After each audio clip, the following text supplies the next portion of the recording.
Assalamualaikum warahmatullahi wabarakatuh. Apa kabar, brother dan sister? Alhamdulillah, semoga kabar brother dan sister sehat walafiat dan selalu dilindungi oleh Allah Subhanahu wa Ta'ala. Amin. Kembali lagi dengan video pembelajaran hari ini. Semoga brother dan sister harus tetap semangat, gembira, dan ceria. Untuk ayah dan bunda dalam membimbing belajar brother dan sister, tetap semangat ya. Hari ini kita akan belajar tentang tema 3, tugasku sehari-hari, subtema 1, pembelajaran 2, 3, dan 4. Sebelum kita melanjutkan materi selanjutnya, alangkah baiknya kita sebelum belajar membaca doa terlebih dahulu. Ikutin ya bersama-sama. A'udzu billahi minas syaitonir rajim. Bismillahirrahmanirrahim. Rabbi zidni ilman warzuqni fahman. Amin. Tetap semangat ya. Tujuan pembelajaran 2 yang pertama adalah gerakan melempar dan memukul bola. Kedua, mengamati dan menjawab pertanyaan tentang denah. Bermain kasti. Perhatikan gambar di layar ini. Siti sedang bermain kasti bersama teman-temannya. Halaman rumah Siti sangat luas. Hampir setiap sore, Siti bersama teman-temannya bermain di halaman. Hari ini, mereka asik bermain kasti. Dalam permainan kasti, terdapat gerakan melempar dan memukul bola. Ingat, gerakan yang pertama adalah memukul. Gerakan yang kedua adalah melempar. Gerakan memukul dan gerakan melempar itu dilakukan berpasang-pasangan. Kenapa kita harus bermain kasti? Karena itu sangat baik bagi tubuh kita untuk menjaga kesehatan. Sekali lagi, gerakan memukul dan gerakan melempar itu dilakukan oleh berpasang-pasangan atau 2 orang. Perhatikan gambar di layar ini. Di layar ini adalah gambar denah rumah. Menjawab pertanyaan terkait denah. Pertama, ini terletak ada rumah Budi. Yang kedua, rumah Adi, rumah Siti. Sebelah rumah Siti ada rumah Ayu. Di samping rumah Ayu ada rumah Rama.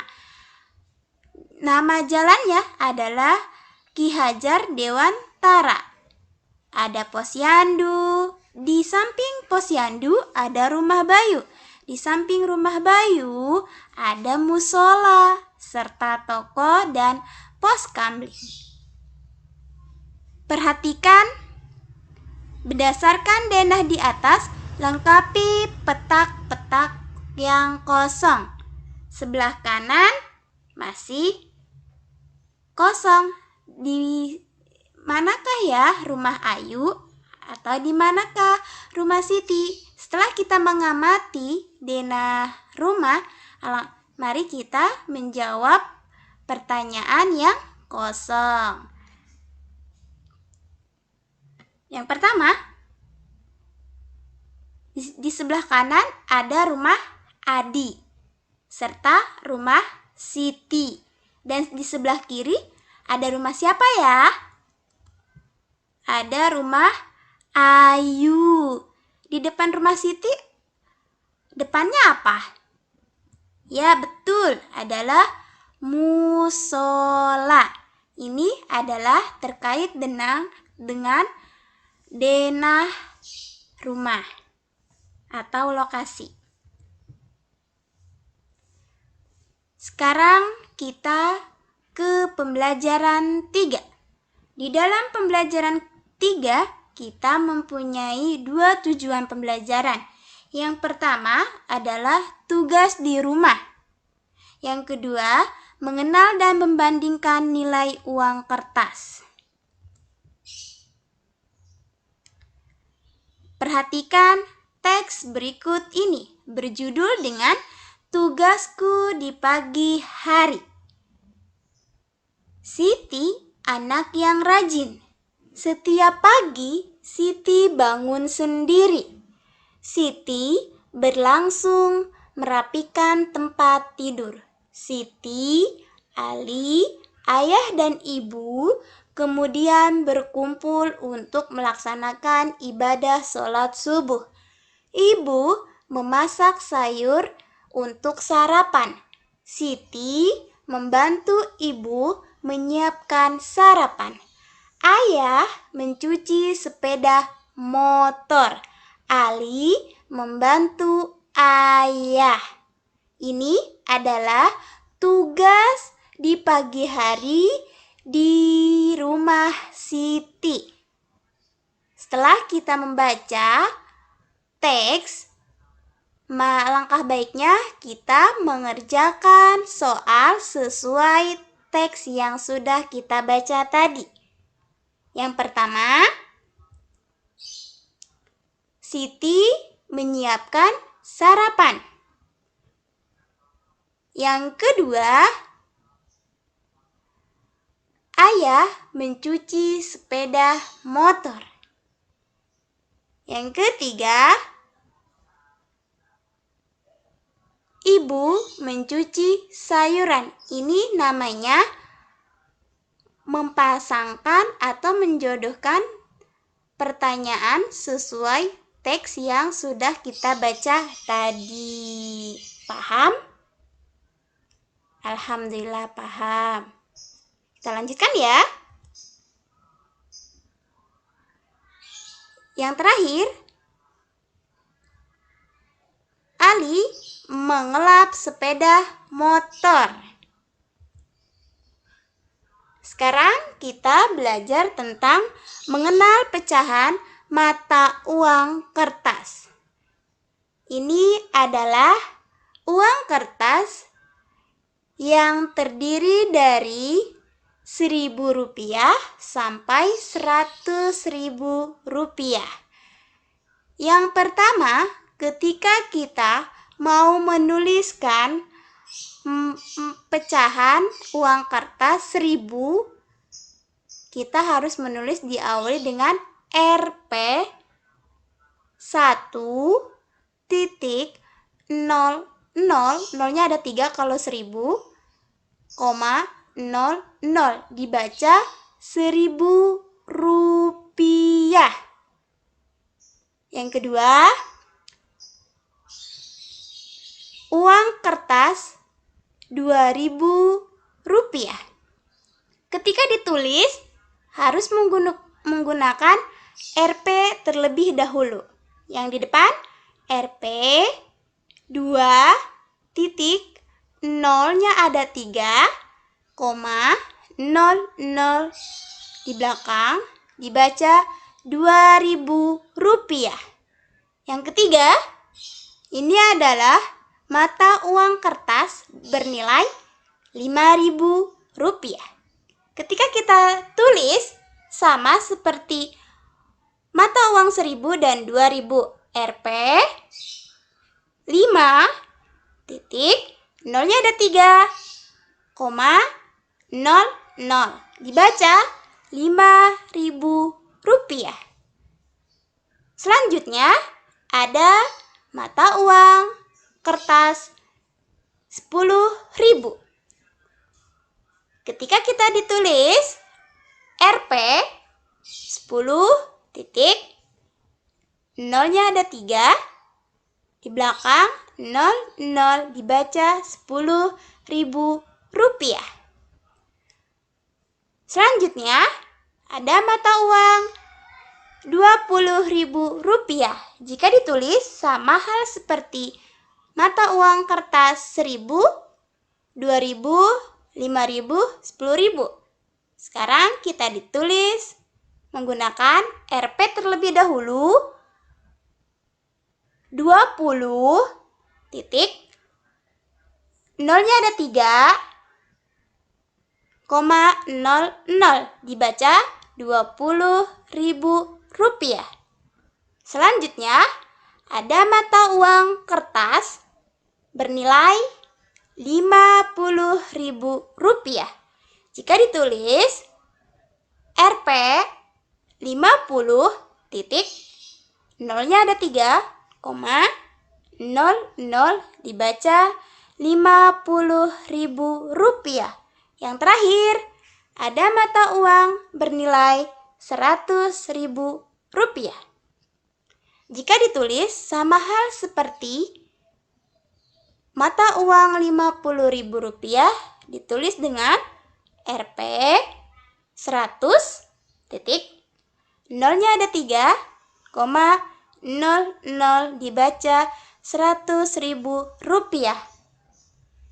Gampang kan dengan mengenal mata pecahan uang kertas?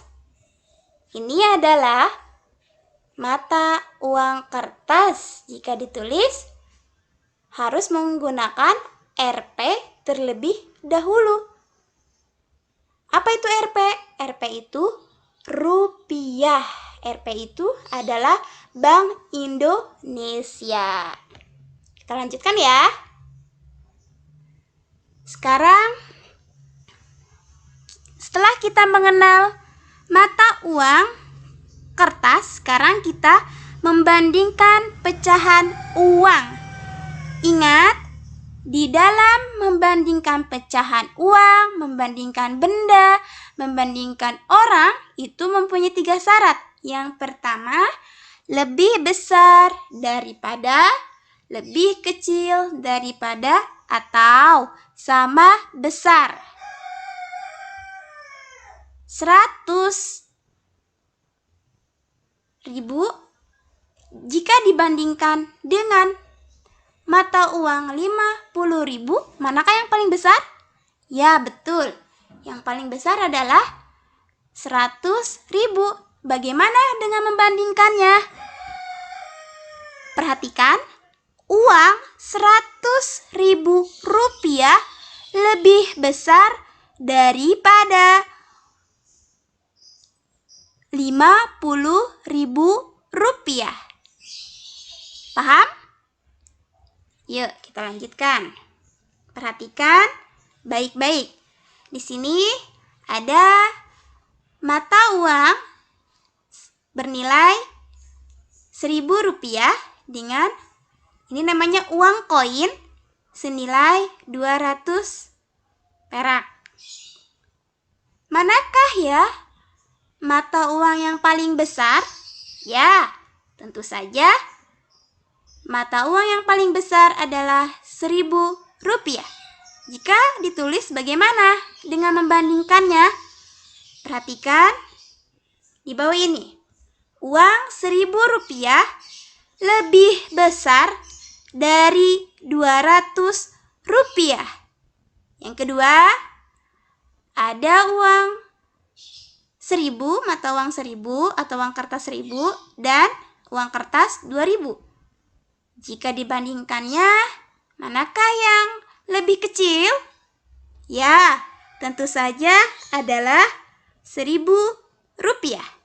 Jika ditulis dalam membandingkan mata uang pecahan adalah uang 1.000 rupiah lebih kecil daripada 2.000 rupiah.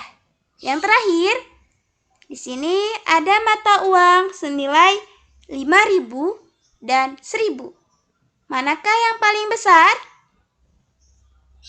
Ya, tentu saja sudah kelihatan ya. Angka yang lebih besar adalah mata uang 5.000. Jika membandingkannya dan ditulis, uang 5.000 rupiah lebih besar daripada 1.000 rupiah. Gampang kan, brother dan sister, ketika kita membandingkan pecahan uang kertas? Ya, tentu saja mudah kan? Kita lanjutkan ke pembelajaran 4. Di dalam pembelajaran 4, kita mempunyai 3 tujuan pembelajaran. Yang pertama adalah nilai pecahan mata uang. Yang kedua, hubungan antara sila dan simbol Pancasila. Yang ketiga, menemukan kosakata.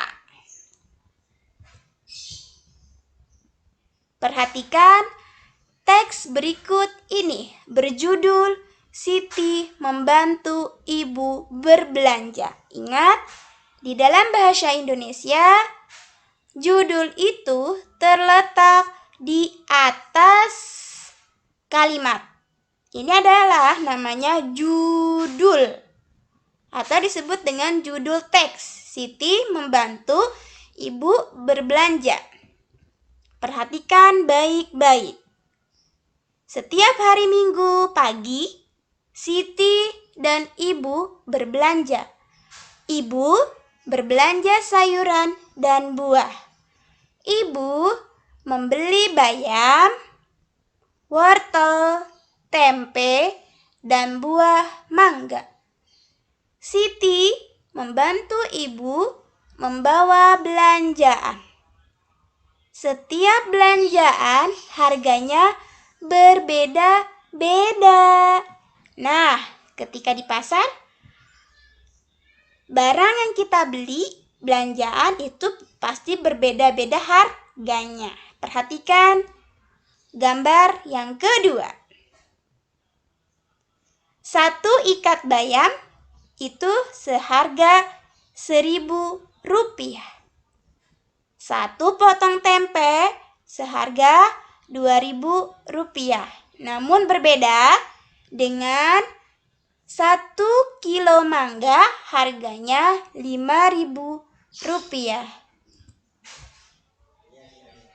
Sekarang, setelah kita memahami teks yang sudah kita baca yang tadi, maka kita tugas sekarang adalah pasangkan harga berikut ini dengan nilai uangnya.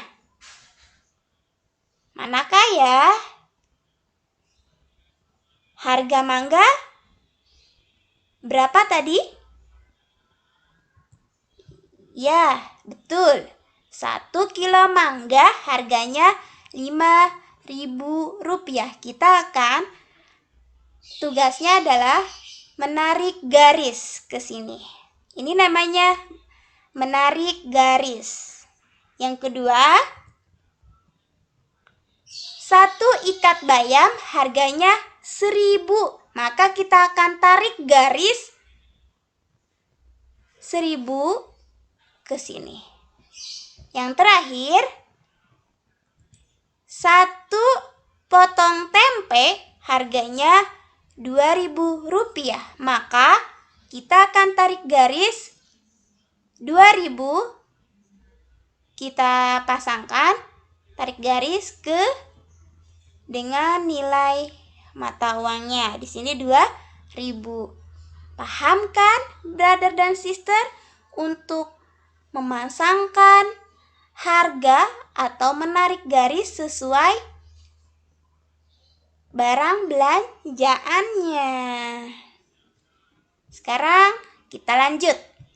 Setelah tadi kita menarik garis sesuai barang yang kita beli, maka di sini ada pertanyaan di bawah ini. Yang pertama, barang apa yang harganya paling murah? Ayo, brother dan sister, barang yang paling murah itu apa? Ya, tentu saja adalah 1 ikat bayam karena dia harganya cuma Rp1.000. Yang kedua, barang apa harganya yang paling mahal? Ayo, mana tadi brother dan sister? Manakah barang yang paling mahal? Ya, betul. Tentu saja adalah 1 kilo mangga. Harganya berapa tadi? 5.000 rupiah.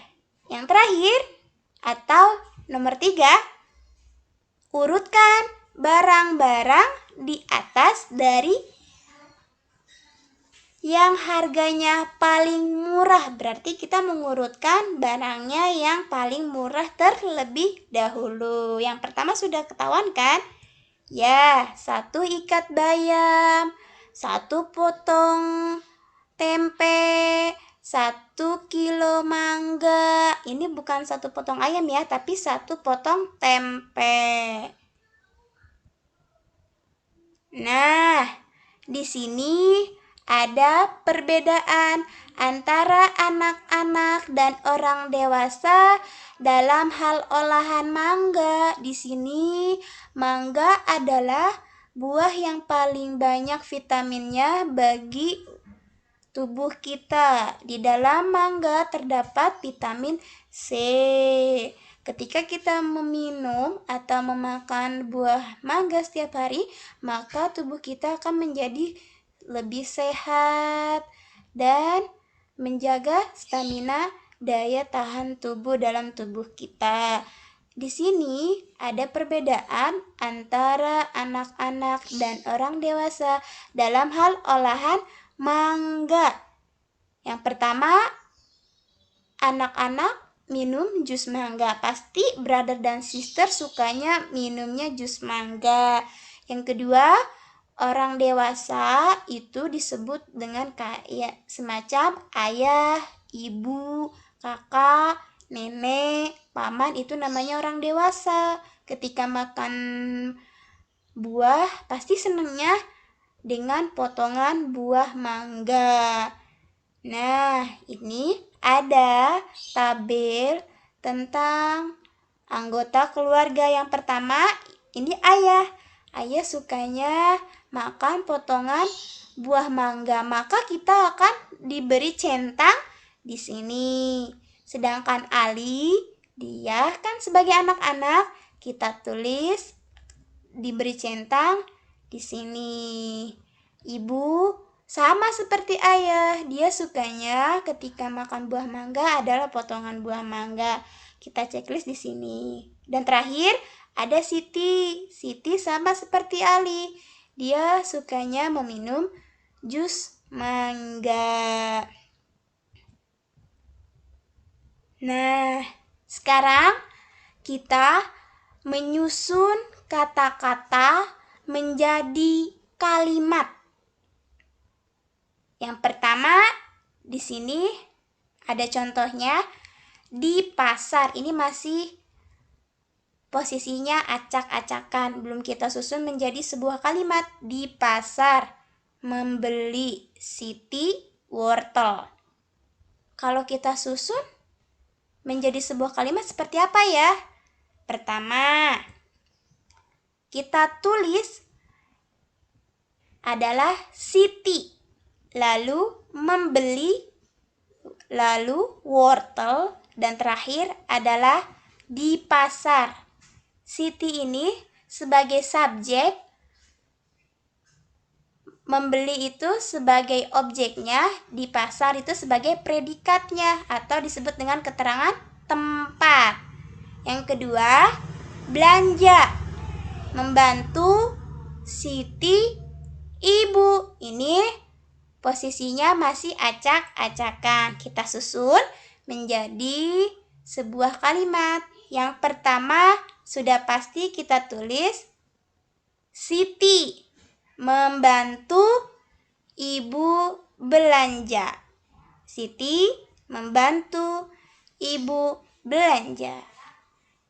Yang ketiga ada pertanyaan tentang membeli.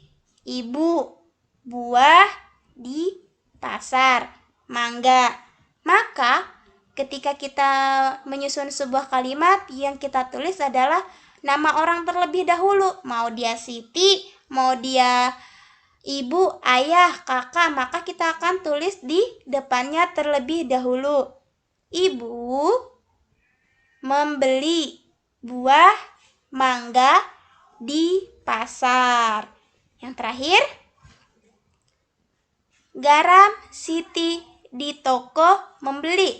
Jika kita tulis atau kita susun menjadi sebuah kalimat, Siti, nama Siti kita tulis paling awal, membeli garam di toko. Paham kan? Mudah sangat. Sangat mudah ketika kita menyusun sebuah kalimat menjadi kalimat. Kita lanjutkan. Sekarang adalah sikap yang sesuai sila kedua Pancasila ketika di rumah.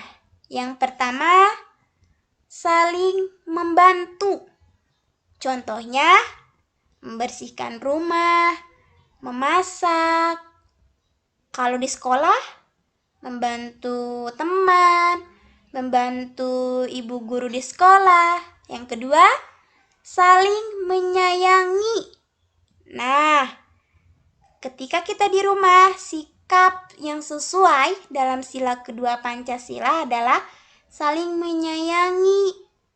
Contohnya, kita harus berkata sopan ketika berbicara terhadap orang tua, mau kakek, mau ayah ibu, serta paman dan bibi. Yang ketiga, saling berbagi. Ketika di rumah, kita harus saling berbagi terhadap sesama. Contohnya, berbagi mainan di dalam rumah bersama adik. Inilah sikap yang sesuai sila kedua Pancasila ketika di rumah. Kalau di sekolah saling berbagi, berarti harus saling berbagi makanan terhadap teman di kelas. Terima kasih untuk video pembelajaran hari ini. Semoga video pembelajaran ini bermanfaat untuk brother dan sister dan mempermudah belajar di rumahnya. Kalau belum paham, boleh diulang-ulang kembali video pembelajarannya. Terima kasih atas perhatiannya serta waktunya. Tetap semangat, gembira, dan ceria. Harus patuh terhadap kedua orang tua, berbaik di rumah, dan jangan lupa sholat 5 waktu. Jaga kesehatan ya. Miss ucapkan wassalamualaikum warahmatullahi wabarakatuh.